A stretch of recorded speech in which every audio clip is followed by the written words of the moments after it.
warahmatullahi wabarakatuh. Perkenalkan, nama saya Nindi Sri Rahayu, mahasiswa PBG Prajabatan Prodi Matematika di Universitas Muhammadiyah Jakarta.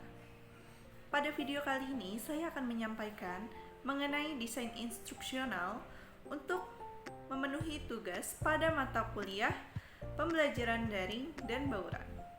Selamat menyaksikan. Yang pertama, mengenai apa itu desain instruksional.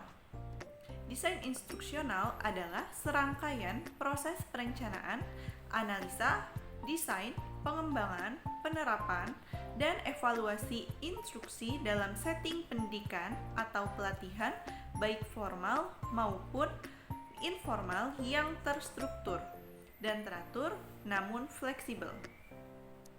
Saat merancang sebuah pembelajaran, guru sering memulai dengan perspektif apa yang akan mereka ajarkan. Sebaliknya, pada desain instruksional, memulai dengan sudut pandang sebuah pemecahan masalah, bukan hanya berpikir tentang apa yang mereka akan ajarkan, tetapi lebih menitik beratkan pada bagaimana nanti mereka mengajarkan dengan cara yang efektif, efisien, dan memotivasi. Instruksi atau proses membantu orang lain mempelajari sesuatu yang baru.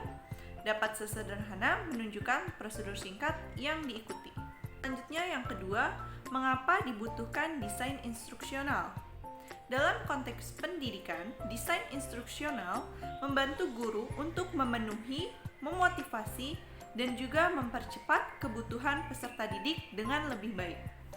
Selanjutnya, mengenai tujuan desain instruksional pembelajaran yang terdiri dari efektivitas, efisiensi, dan juga keterlibatan.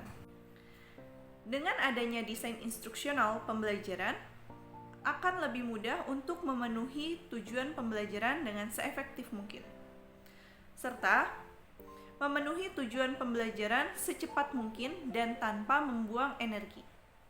Yang terakhir, terkait dengan keterlibatan, dengan adanya desain instruksional pembelajaran, maka menumbuhkan keterlibatan yang aktif dari guru maupun peserta didik.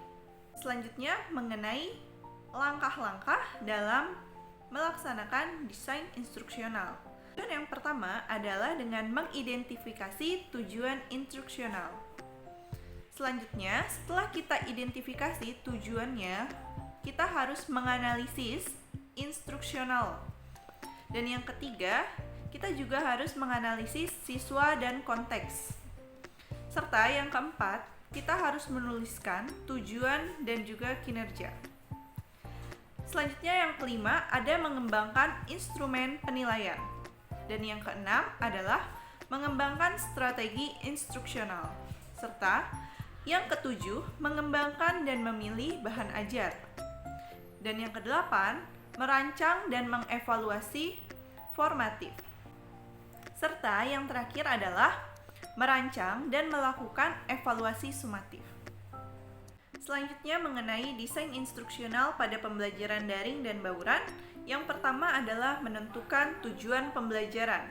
Sebelum memulai desain instruksional, tentukan tujuan pembelajaran yang ingin dicapai. Tujuan pembelajaran ini harus jelas dan terukur sehingga dapat diukur keberhasilannya. Selain itu, pastikan tujuan pembelajaran tersebut relevan dengan materi yang akan diajarkan. Yang kedua adalah menentukan strategi pembelajaran. Setelah menentukan tujuan pembelajaran, langkah selanjutnya adalah menentukan strategi pembelajaran yang akan digunakan.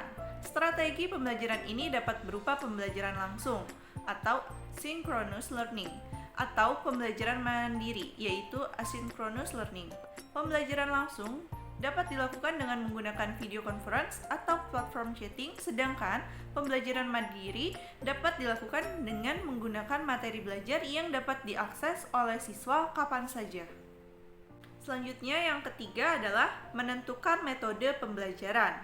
Metode pembelajaran pada pembelajaran daring dan bauran dapat berupa metode ekspositori atau penyampaian materi secara langsung, dan juga dapat menggunakan metode kolaboratif, yaitu belajar bersama dengan siswa lain.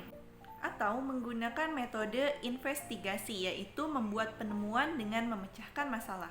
Pilihlah metode pembelajaran yang sesuai dengan tujuan pembelajaran dan juga strategi pembelajaran yang telah ditentukan. Yang keempat, gunakan teknologi yang tepat.